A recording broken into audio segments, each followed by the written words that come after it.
So our last keynote for today will be given by Bob Blue. He's the Executive Vice President and Co-Chief Operating Officer and the current President of Dominion Energy Virginia. Well, good morning, everybody. I appreciate the opportunity to be here.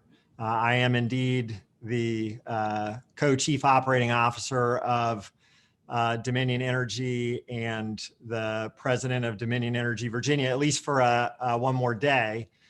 Tomorrow, I'll succeed Tom Farrell as the President and Chief Executive Officer of Dominion Energy, and Tom will take on the role of Executive Chair. Let me just give you a brief background on Dominion Energy. We serve about 7 million electric and gas utility customer accounts in 8 states, from the Atlantic seaboard to the western slopes of the Rocky Mountains. This morning, I'm here to talk about our proposed 2.6 gigawatt offshore wind development in approximately 113,000 acres of water off the coast of Virginia. And the offshore wind industry in general, and infrastructure, ports, and the permitting process in particular. So I thank the National Governors Association and the Ministry of Foreign Affairs of Denmark for the invitation to speak this morning. A few days ago, we energized a 12 megawatt offshore pilot. 2 6 megawatt turbines stand sentry hundreds of feet above the Atlantic. And when the blades are turning, they're producing power for 3,000 homes and businesses in Eastern Virginia.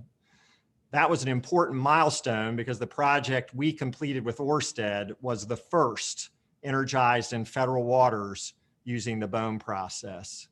Now we and our peers in the industry are moving on to bigger things, much bigger things, with 29.2 gigawatts in offshore wind projects proposed, including the one we plan to build. And that's against a backdrop of several mid-Atlantic and northeastern states having zero carbon energy goals, including my home state of Virginia, whose Clean Economy Act calls for 100% zero carbon electric generation by 2045. When Dominion Energy was looking at offshore wind, we considered a number of things. Chief among them, how to provide more large-scale renewable energy to our customers, who clearly want safe, reliable, affordable, and increasingly clean energy. We also considered workforce, supply chain, access to world-class ports, the Jones Act compliance, infrastructure, and the regulatory and permitting process, to name a few. We're going into this with our eyes wide open. We're not so naive as to think building a 2.6 gigawatt offshore wind facility, the largest yet proposed in the Americas, and connecting it via undersea cable to the grid is easy. It won't be. But for our project, at least, we have several items on that list in which we're confident. The ports, for one. The Port of Virginia includes ports in Newport News, Norfolk, and Portsmouth. All have easy access to interstate highways, and all 3 connect to the only 2 Class 1 railroads east of the Mississippi, Norfolk Southern and CSX. Ease of transport from the west via highways and railroads, and from the east via ships, makes the Port of Virginia among the best on the East Coast and allows the supply chain to exist nearly anywhere. For example, we will need stone to be transported and used as scour protection for the ocean floor for the approximately 200 turbines that we have planned, and lots of steel. Each turbine will require 2,000 tons of that product. Along with our port, our workforce in Virginia is an advantage. According to the Hampton Roads Alliance, our proposed project would create about 900 jobs on an annual basis through 2026, with about $200 million in economic output, pay, and benefits. In 2027, with O&M services, those figures would jump to 1,100 jobs and nearly $300 million in economic output, pay, and benefits. Those jobs would include interconnecting the project into the grid that will be performed by the Virginia State Building and Construction Trades, the International Brotherhood of Electrical Workers, and the Laborers International Union of North America. There'll also be installation jobs. Some will be done by veterans. 1 in every 5 of our new hires is a veteran. Some workers will have earned a career studies certificate in renewable energy technologies from Tidewater Community College through a partnership with us at Dominion. Others will have been trained at Old Dominion University. Our focus is on a local workforce and supplier base. Siemens Gamesa, our preferred turbine supplier, has a nationwide backlog of more than 4 gigawatts of wind turbines that could be produced in Hampton Roads. The company is looking to localize the supply chain and is considering investing more than $100 million for a blade manufacturing and O&M service facility in the area that would employ hundreds of people. Ørsted could be leasing up to 40 acres at the Portsmouth Marine Terminal to serve as a staging area for 3 gigawatts of offshore wind that it plans to build along the East Coast. The agreement with the Commonwealth of Virginia could be worth $13 million in lease payments, with an additional investment of $20 million for cranes and other improvements that would be necessary for Ørsted's purposes. And there are the opportunities for stone quarries and cable and steel manufacturers, among others. There are also challenges, however. Among some stakeholders, there is an increasingly precarious balance between building needed infrastructure and protecting the environment. That balance can and does exist. We do not have a Hobbesian choice. We can and must do both.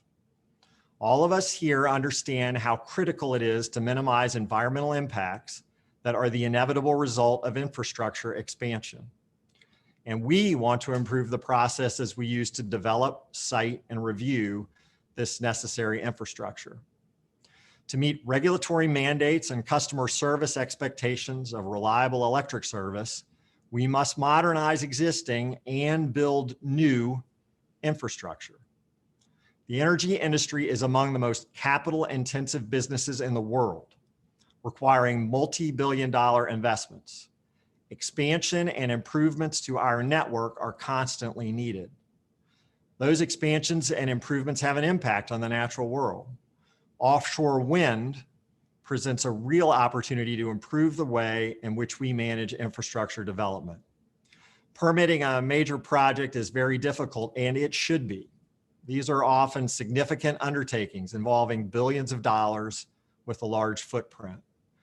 It's important for us as the project developers, for our regulators and the communities in which we work, that we do things the right way. Myriad federal, state, and local requirements have to be met. We must engage communities and stakeholders throughout the process and be willing to make adjustments based on the feedback we get. I want to underscore that improving the process does not mean undermining environmental requirements or transparency. Improving the process does not mean diminishing the rigor with which the regulatory bodies work. Too often, people hear industry officials like me talk about the need for streamlining, and they immediately assume that we want to eliminate or reduce what is currently required by law to protect the environment and the public. Reform has become synonymous with an effort to avoid a thorough examination of the facts surrounding a project. So let me be clear, that is not the case, or at least it's not the case at Dominion Energy. Developers are expected to spend tens of billions of dollars on offshore wind facilities over the next decade, and utilities will have to dole out additional billions on grid upgrades, and I'll talk more about that in a minute. Indeed, a March 2020 economic impact assessment by the American Wind Energy Association estimates that offshore wind will support up to 83,000 jobs, more than $700 million in investment in our nation's ports, and up to $25 billion a year in economic output by 2030. We're quite simply asking for clarity. The first step in clarifying the regulatory process is for BOEM to issue timely notices of intent, or NOIs, to commence the environmental reviews for these construction-ready projects. The NOIs start the 2-year clock toward federal authorizations. Timely issuance of these notices will be critical in advancing these investments.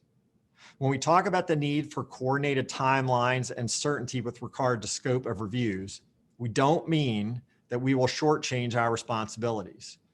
We support and understand each agency's need for thoughtful analysis to ensure the protection of natural and cultural resources under their stewardship.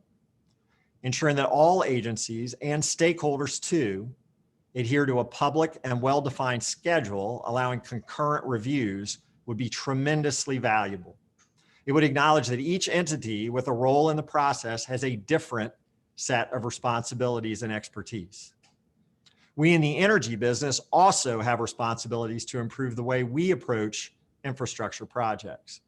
If we ask agencies to approach the process from a more holistic viewpoint, then we have to do the same.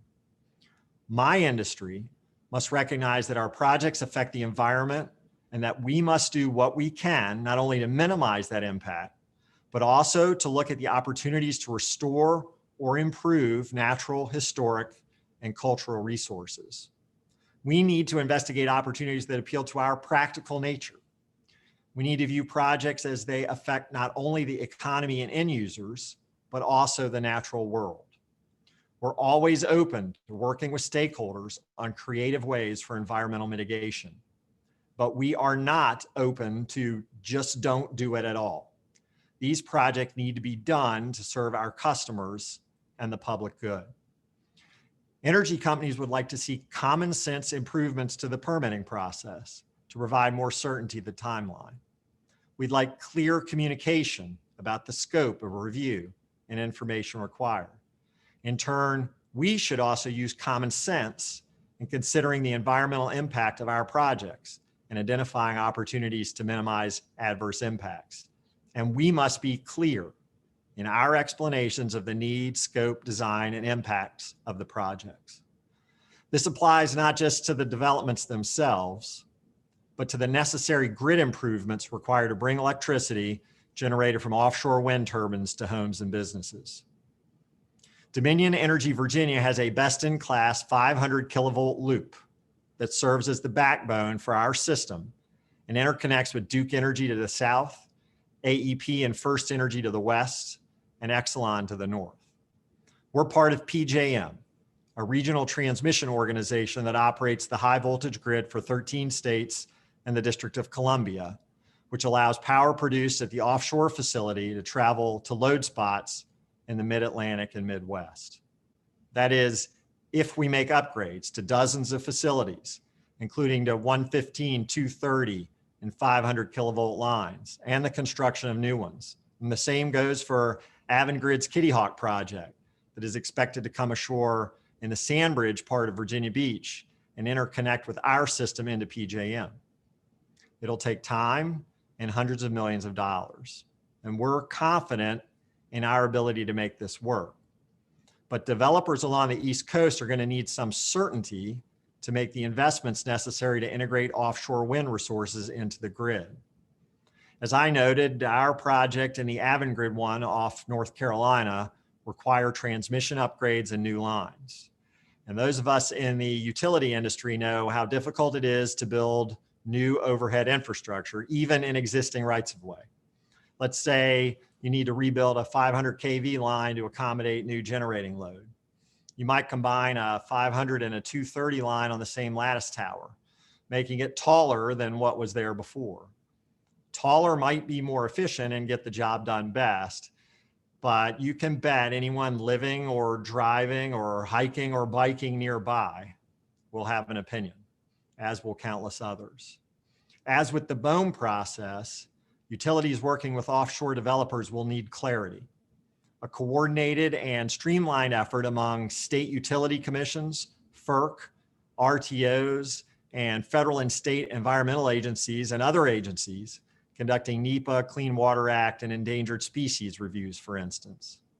Again, we're asking for clarity on timelines and process, and we'll be transparent, engaged, and in constant communication with our stakeholders. That turbines won't matter if they're not connected to anything. Another challenge, or rather opportunity, is the Jones Act, or its formal name, the Merchant Marine Act of 1920. Essentially, it says only American vessels ought to be shipping goods between American ports.